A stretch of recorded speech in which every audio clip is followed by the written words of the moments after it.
Fala pessoal, hoje eu estou aqui num lugar muito bacana para gravar a nossa aula de arte. Essa aula para os meus alunos do 1º ao 5º ano da escola João 23 aqui de Baixo Guandu. Mas esse vídeo também vai ficar disponível para outras crianças poderem assistir, porque nós temos hoje uma história muito legal. Eu escolhi esse lugar, aqui é o Parque da Lagoa em Baixo Guandu, para poder contar para vocês uma história muito bacana, um conto africano. Porque nós estamos estudando durante esse mês de outubro sobre a história e a cultura afro-brasileira. Nós moramos num país onde quase todos nós temos um ancestral africano. Há muitos anos atrás, milhares de africanos foram trazidos para o Brasil. Essa história é muito triste, porque eles não vieram por vontade própria, eles vieram como escravizados, isso mesmo.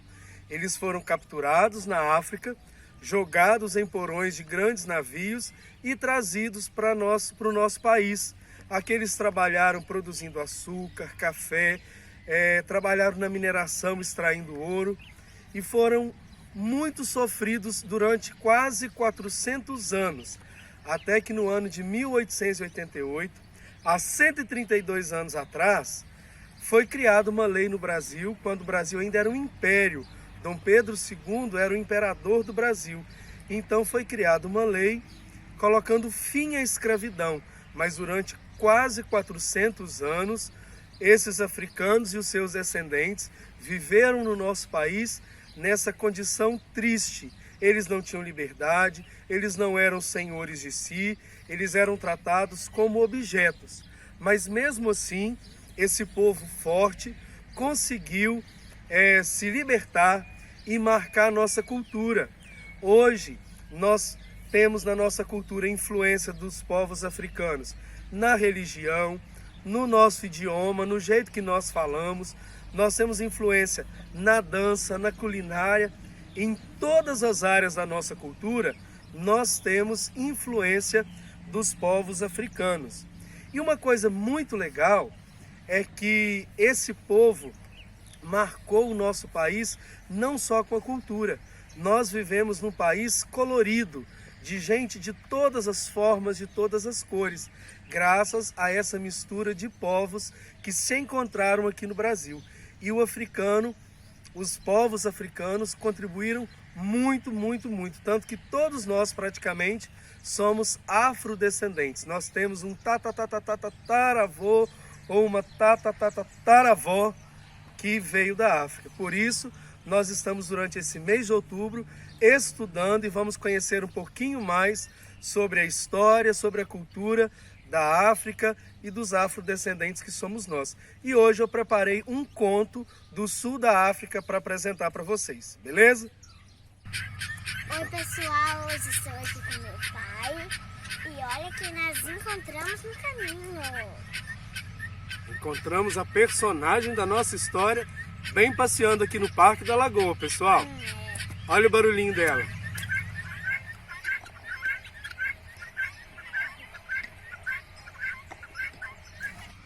Bom pessoal, agora vamos ouvir a história. Isso aí, pessoal. Antes de contar a história para vocês, eu trouxe aqui alguns livros da Júlia, né, Júlia? Sim. Temos aqui histórias da Bíblia, que a Júlia gosta muito. Temos outras histórias também para crianças, olha. Pedro vira porco-espinho, tem Chapeuzinho Vermelho, a Galinha Gananciosa, muitas histórias, muitos livros a Júlia tem. Chapeuzinho Vermelho, que desde quando os nossos pais eram crianças, eles já ouviam essas histórias. Eu trouxe um livro, esse é meu, esse não é da Júlia. Um livro de história do Brasil. Esse livro ele é muito legal. Tem muita coisa interessante sobre a história do nosso país, muitas imagens, e eu gosto muito de ler. Vocês gostam de ler também? Os livros, eles nos ajudam a conhecer não só histórias, fábulas, lendas, contos de fada, mas existem livros que também servem para a gente estudar, para conhecer a história do nosso país. Eu dou aula de artes para vocês, mas eu também sou professor de história. Eu tenho muitos livros de história, porque eu quero conhecer cada vez mais a história do nosso país, a história do nosso povo. Mas como a gente está aqui hoje para falar da África, eu trouxe esses livros para vocês, só para vocês verem a diferença. Há muitos anos atrás, no continente africano, não haviam livros como nós temos hoje. A história do povo era transmitida pelos mais velhos, que iam contando para as crianças. As crianças não tinham livros para ler e conhecer a história.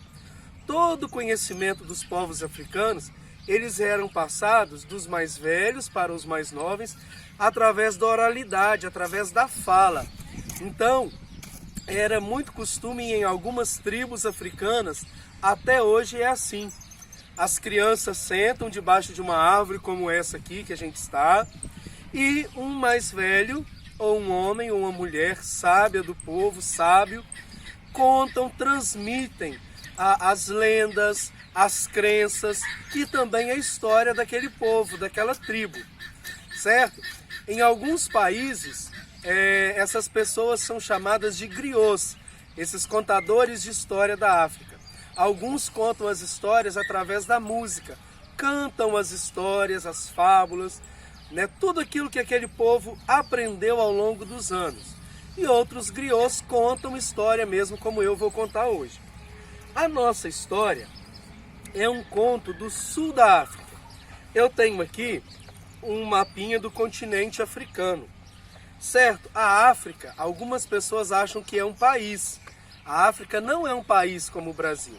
A África é um continente e nesse continente hoje existem vários países, tá certo? Você já deve ter visto muita coisa legal sobre a África. Muitas emissoras de televisão, muitos canais fazem documentários, fazem vídeos, principalmente mostrando os animais da África. A África é um continente muito rico. Na África nós temos desertos, nós temos floresta tropical, nós temos montanhas, planícies. É um continente cheio de diversidade, de povos, de paisagens e de animais. Os animais mais lindos que a gente encontra no mundo, eles estão na África. Girafa, elefante, rinoceronte, leões, zebras. É um continente riquíssimo. E a história que eu vou contar, ela é originária dos povos do sul da África, dessa partezinha aqui, mais na pontinha de baixo da África. O conto que eu vou apresentar para vocês hoje é o seguinte: por que é que a galinha da Angola tem pintinhas? E a gente está aqui ouvindo o barulhinho das galinhas da Angola, aqui no Parque da Lagoa.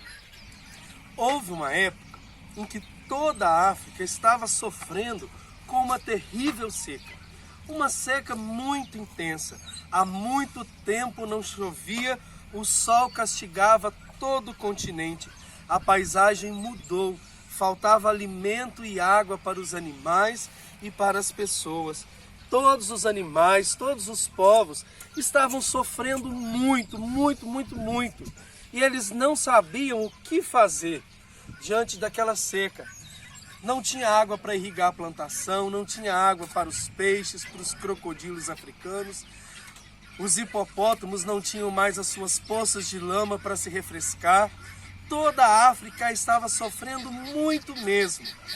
Mas os animais e as pessoas resolveram subir o grande monte, resolveram subir a grande montanha para fazer as suas preces, as suas orações, pedindo que viesse água do céu para que os rios voltassem a correr, para que a grama voltasse a crescer, para que as árvores voltassem a produzir fruto, para que as pessoas pudessem praticar agricultura, produzir o seu alimento. Então, homens e animais subiram o alto da montanha para pedir chuva. A chuva era a esperança de que a terra voltaria a ser boa. Porém, eles subiram a montanha e fizeram suas preces, homens e animais, e nada aconteceu, nada aconteceu. O sol continuou castigando aquela região, o continente africano. E eles insistiram, clamando, pedindo, até que veio uma grande nuvem escura, uma nuvem bem carregada de água, prontinha para fazer chover e fazer a terra produzir novamente, trazer vida, trazer frescor para o continente africano. Mas aquela nuvem, ela era um pouco mimada e de repente veio o elefante, todo pesado, com as suas orelhas enormes, todo desengonçado naquele alvoroço, assustou os animais e também assustou aquela nuvem. Aquela nuvem ficou emburrada com o elefante e ela foi embora sem derramar a chuva na terra. Nessa época, a galinha da Angola, que ainda não tinha pintinhas, ela ficou muito preocupada, porque aquela nuvem era a chance da vida deles melhorarem, de voltar a ter água na África.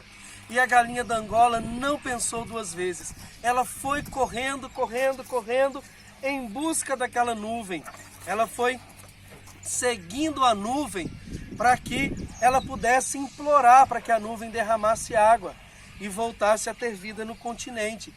O solo estava muito quente, haviam pedras, haviam galhos secos, cheios de espinhos, e a galinha da Angola, que ainda não tinha pintinhas, ela foi correndo, correndo, correndo, correndo. Quando ela chegou perto da nuvem, a nuvem viu o sofrimento daquela galinha da Angola, a nuvem olhou lá de cima e viu um rastro de sangue que a galinha da Angola havia deixado, porque naquela correria, a terra muito seca, com pedras e espinhos, ela machucou a sua patinha. E a nuvem, vendo todo o sofrimento da galinha da Angola, disse para ela: olha, você foi muito corajosa, você pensou nos seus amigos, em todos os animais e nas pessoas. Por conta da sua coragem e por conta do sacrifício que você fez, eu vou derramar toda a água que vocês precisam. Mas olha, antes de derramar a água sobre a terra, a primeira a receber as gotas dessa chuva vai ser você, galinha da Angola. As primeiras gotas, as gotas especiais, vão cair sobre você por sua coragem e por você ter pensado em todos os outros seres vivos, animais, plantas e pessoas. Então aquela nuvem se preparou, ela trovejou e muitos raios e trovões começaram a clarear e a ressonar no céu. Todos os animais olharam e de repente começou a cair as primeiras gotinhas daquela chuva sobre a galinha da Angola. E depois a chuva caiu sobre todo o continente africano e a vida voltou para aquela terra. A terra produziu grama, produziu frutos, as pessoas ficaram felizes, o hipopótamo teve a sua água de volta, o crocodilo pôde nadar, os peixes puderam nadar. E a galinha da Angola, que até então era toda pretinha, ela passou a ter pintinhas brancas, graças às primeiras gotas que caíram daquela nuvem, como presente, como recompensa pela coragem e pelo altruísmo da galinha da Angola. E desde então, a galinha da Angola e todas as suas descendentes passaram a trazer no seu corpo a cor negra, que é a cor da maioria das pessoas do continente africano, e trazer também a marca da sua ancestral, aquela galinha da Angola corajosa que salvou todos os seres vivos da África. Por isso que a galinha da Angola é toda pintadinha. No início da história, eu perguntei para vocês, eu disse o título para vocês, o título desse conto é Por que a galinha da Angola é pintadinha? E agora nós sabemos. Esse é um conto do sul da África e até hoje as crianças africanas sentam para ouvir os mais velhos contarem essas histórias.